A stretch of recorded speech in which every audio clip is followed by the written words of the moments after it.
Hi, me Gopika by కవి from Kakinada. Morning videos పెట్టాం కదండి, నైటీస్ వీడియో.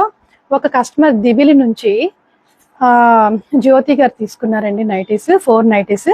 ఇవైతే సింథటిక్ నైటీస్ తీసుకున్నారండి. ఇది మస్లిన్ కాటన్ అండి, వెరీ వెరీ కంఫర్టబుల్, స్మూత్. చెప్పాను కదండి, మస్లిన్ కాటన్ లో చిన్న లేస్ వచ్చి ఇదొక నైటీ తీసుకున్నారండి.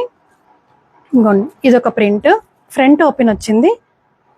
ఇదొక ప్రింట్, రోజెస్ వచ్చి ఇది కొంచెం థిక్ ఫ్యాబ్రిక్ వస్తుంది, ఇంకా బాగుంటుంది క్వాలిటీ. కాటన్ లోనే వస్తుంది, ఎంబ్రాయిడరీ డిజైన్ వచ్చింది కదండి. ఇదొక నైటీ రెడ్ కలర్ లో ఒకటి. సో 4 నైటీస్ తీసుకున్నారండి. సో ఒక్క నైటీకి అయితే మాత్రం షిప్పింగ్ మీరు పే చేయాల్సి ఉంటుందండి. మినిమం 2 తీసుకుంటే నేను షిప్పింగ్ ఫ్రీ అయితే ఇవ్వగలుగుతాను. సో మీరు కూడా ఎవరైనా ఆర్డర్ చేయాలనుకుంటే మన ఫోన్ నెంబర్ తెలుసు కదా, 8867357799కి ఆర్డర్ చేయండి. లోకల్ వాళ్ళైతే వచ్చేయండి. Thank you.